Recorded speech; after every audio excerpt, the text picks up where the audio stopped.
میں سے افسیوں کے نام پالوس رسول کا خط اس کا 6واں باب۔ جب ہم اس کی 10ویں آیت سے 18ویں آیت تک پڑھتے ہیں تو وہاں پر ہر ایماندار بیٹی بیٹے کے لیے، بزرگ کے لیے، ماں کے لیے خدا نے اپنے وہ ہتھیار دستیاب کیے ہیں جو ہم سب کے لیے ہے، تاکہ ہم اس زمین پر اپنی اپنی روحانی کشتی کو لڑ سکیں۔ دوسرے لفظوں میں وہ روحانی جنگ جو ہمارے اندر، ہمارے ارد گرد، ہمارے اوپر اور ہمارے درمیان لگی ہوئی ہے، اس سے ہم کیا کر سکیں؟ لڑ سکیں۔ اس لیے آج ہم خدا کے ہتھیاروں میں سے تیسرے ہتھیار پر غور کریں گے۔ میرے ساتھ نکالیں افسیوں 6واں باب، آج ہم اس کی 15ویں آیت پر غور کریں گے۔ کلام خدا میں یوں مرقوم ہے، پاؤں میں صلح کی خوشخبری کی تیاری کے جوتے پہن کر۔ آمین۔ بڑی چھوٹی آیت ہے لیکن اس میں بہت کچھ ہمیں سیکھنے کو ملتا ہے۔ آج ہم اس آیت میں دیکھیں گے کہ خدا کے بندہ پالوس رسول کے ذہن میں کیا خدا کے پاک روح نے مقرر کر دیا تھا کہ وہ ہم سب کو یہ بات لکھے کہ تمہیں کیا پہننے کی ضرورت ہے؟ صلح کی تیاری کے خوشخبری کے جوتے۔ تو آج ہم دیکھیں گے کلام خدا میں سے اپنی رہنمائی کے لیے کہ پاؤں دراصل ہے کون، یہ پاؤں کون ہے، اور ان پاؤں کے بارے میں سیکھیں گے۔ اور اسی لیے ہم سب سے پہلے غور کریں گے خدا کے کلام میں سے کہ خدا کا کلام ہمیں کیا سکھاتا ہے۔ جب ہم بائبل مقدس میں دیکھتے ہیں تو خدا کے کلام میں ہمیں ملتا ہے امثال 25واں باب، اس کی 13 آیت میں کیا لکھا ہے؟ وفادار ایلچی اپنے بھیجنے والے کے لیے ایسا ہے جیسے فصل کاٹنے کے ایام میں برف کی ٹھنڈک، کیونکہ وہ اپنے مالک کی جان کو تازہ دم کرتا ہے۔ آپ کے لیے اور میرے لیے بائبل مقدس میں بہت سے نام اور لقب ملتے ہیں، اور ہر نام اور لقب کے پیچھے ایک ذمہ داری ہے۔ جب ہم کو خدا یسوع مسیح کا بدن کہا گیا ہے تو ہمیں کلیسیا کا نام دیا گیا ہے، یعنی کہ فردن ہم کیا ہیں؟ خدا یسوع مسیح کا بدن ہے۔ جب ہمیں خدا کے بیٹے اور بیٹیاں کہا گیا ہے تو ہمارے ایمان کی بات ہو رہی ہے کہ ہم اس ایمان میں کیا ہے؟ خدا کے وہ بیٹے اور بیٹیاں ہیں جو ایمان سے الگ کیے گئے ہیں اس ابدیت کے لیے۔ جب ہمیں ایلچی کہا گیا ہے تو ایلچی کا کام کیا ہے؟ اپنے بھیجنے والے کی نمائندگی کرنا۔ مثال کے طور پر یہاں سے میں اگر کسی اور شہر میں کسی کو بھیجتا ہوں پیغام دے کر، تو وہ میری طرف سے بھیجا گیا وہ پیغمبر یا ایلچی ہے جو میرا پیغام لے کر کسی کو انفارم کرنے کے لیے گیا ہے کہ آنے والے دنوں میں سیمینار ہوگا یا یوتھ کانفرنس ہوگی یا شادی بیاہ کا جو ہے وہ پیغام بھیجا گیا ہے۔ اور اس بھیجنے والے کی ذمہ داری کیا ہے کہ اپنے بھیجنے والے کے پیغام کو ٹھیک طور پر پہنچائے۔ اس لیے آپ اور میں سب کیا ہیں؟ آج ہم اس بات پر غور کریں گے، ایلچی ہیں۔ کیا ہے جی؟ ایلچی۔ ایلچی کو انگلش میں کیا کہتے ہیں؟ امبیسڈر۔ پاکستان کا جو امبیسڈر جسے دوسرے لفظوں میں سفیر کہتے ہیں، وہ اگر UK میں ہے، اگر کینیڈا میں ہے، اگر یورپ میں ہے یا پھر امریکہ کے کسی اور ریاست میں ہے، تو وہ کیا کر رہا ہے؟ پاکستان کی نمائندگی کر رہا ہے، کیونکہ پاکستان نے اسے بھیجا ہے کہ ملک کی نمائندگی کرے۔ ہم سب بھی زمین پر ایلچی ہیں۔ جس گھڑی آپ نے اور میں نے یسوع مسیح کو اپنا نجات دہندہ قبول کیا، اس نے ہمیں اپنے پیغام اور اپنے ایلچی بنا کر اس دنیا میں بھیج دیا کہ اس کی نمائندگی کرے۔ اس کی نمائندگی میں ہمیں کیا کرنا ہے؟ اپنے بھیجنے والے کی کیا کرنی ہے؟ مرضی پوری کرنی ہے۔ اس لیے آج ہم پہلے سوال پر غور کریں گے جو ہمارا پہلا سوال ہے، پاؤں میں صلح کی خوشخبری کی کیا ہے جی جو جوتی ہے، کہ یہ دراصل ہے کیا ہے؟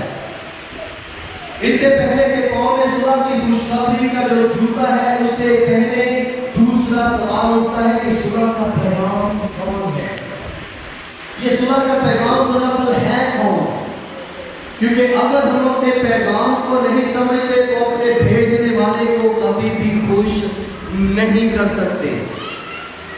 آپ کے بیٹے کی شادی ہو مثال کے طور پر، اور آپ کسی لاٹھی کو یا نائی کو یا پیغام دینے والا، جسے کہتے ہیں نا گنڈ بیچنے والے کو بھیج دیں، اور وہ جا کر کہے کہ جی آپ کے بیٹے کی کیا ہے جی شادی کی بانسبت کیا ہے جی اس کی منگنی ٹوٹ گئی ہے، تو کیا وہ آپ کو خوش کرے گا؟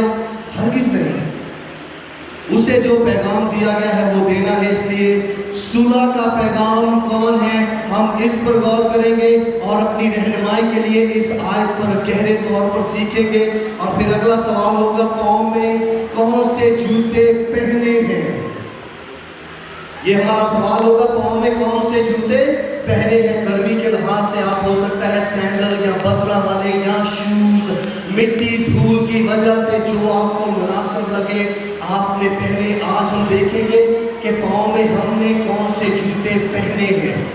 سو آئیں دیکھیں اس آیت کی ذرا گہرائی میں خدا کا بندہ پالوس رسول میں کیا سکھانا چاہتا ہے۔ یہ پاؤں کون ہے؟ جب بائبل مقدس میں سوال کیا جاتا ہے پاؤں کو، تو پاؤں کیا ہے جی؟ خدا کے کلام کے مطابق ہر ایماندار کو پیش کرتے ہیں۔ کرنتھیوں پہلا باب اس کا 12 اس کی 27ویں آیت میں کیا لکھا ہے؟ اسی طرح تم مل کر مسیح کا بدن ہو اور فردن فردن اعضاء ہو، حصہ ہو، وہ انسٹرومنٹ ہو، جیسے کہ خدا کا بندہ پالوس رسول کلیسیا کو کہتا ہے کہ کان آنکھ سے نہیں کہہ سکتا، اور آنکھ منہ سے نہیں کہہ سکتی، اور دل پاؤں سے نہیں کہہ سکتا کہ مجھے تیری ضرورت نہیں۔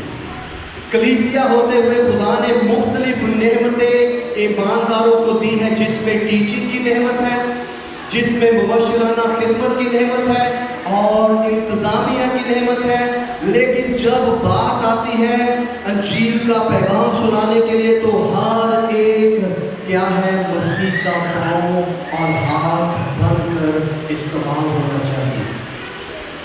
خوشخبری کا پیغام دینے کی ذمہ داری صرف پاسبان کی یا ایلڈر کی یا ڈیکن کی یا مبشر ہی کی نہیں، بلکہ ہر ایک ایماندار کی ہے۔ اسی لیے پالوس رسول یہ نہیں کہتا کہ تم میں سے کچھ صلح کی خوشخبری کی تیاری کے جوتے پہنو، نہیں، وہ کہتا ہے صلح کی خوشخبری کی تیاری کے جوتے پہن کر۔ جمع میں وہ سب کو گن رہا ہے، اور اس کے بعد اگلا سوال جو وہ کیا ہے؟ یہ پاؤں کس کے ہیں؟ یہ پاؤں ہر ایک ایماندار کے ہیں، اور اسی لیے بائبل مقدس میں خدا کا کلام ہمیں کیا کہتا ہے؟ زبور 18 اس کی 33ویں آیت میں لکھا ہے، وہی میرے پاؤں ہرنیوں کے سے بنا دیتا ہے اور مجھے میری اونچی جگہوں پر قائم کرتا ہے۔ خدا ہمیں کیا کرتا ہے؟ جیسے ہرنی اونچے مقاموں پر چڑھتی ہے، وہ ہمیں کیا کرتا ہے؟ بھیجتا ہے، وہ ہمیں الگ کرتا ہے کہ ہمارے پاؤں کسی کے لیے زندگی کا پیغام بن جائیں۔ اور اس کے بعد آگے ہم دیکھتے ہیں کہ یہ کون مسیح کے پاؤں بنے گا؟ سوال اٹھایا جاتا ہے کہ میں کس کو بھیجوں، کون جائے گا؟ یہ دعوت عام ہے۔ جب یسایہ نبی نے خدا کے اس تخت کو دیکھا جہاں پر خداوند کے کروبی اس کو دن رات قدوس قدوس قدوس کہہ کر پکار رہے ہیں، اس کی تعظیم کر رہے ہیں، اس کی تعظیم کے ساتھ ساتھ اس کو دھنباد کہہ رہے ہیں، آواز آئی کہ میں کس کو بھیجوں، کون جائے گا؟ یسایہ نے کہا میں جاؤں گا، مجھے بھیج، میں حاضر ہوں۔ کون مسیح کے پاؤں بنے گا؟ امثال 25واں باب اس کی 25ویں آیت میں کیا لکھا ہے؟ وہ خوشخبری جو دور کے ملک سے آئے ایسی ہے جیسے تھکے ماندے کی جان کے لیے ٹھنڈا پانی۔ اگر ہم یہاں سے کسی اور ملک میں جاتے ہیں تو خوشخبری کا پیغام کیا ہے؟ ان کے لیے ٹھنڈا پانی ہے۔ اور اگر اسی پرسپیکٹو سے ہم دیکھیں کہ اگر ہم آسمان سے ایلچی کے طور پر الگ کیے گئے ہیں اس فنا ہونے والی دنیا میں، کہ ایماندار ہوتے ہوئے ان لوگوں کو جو تاریکی میں بیٹھے ہیں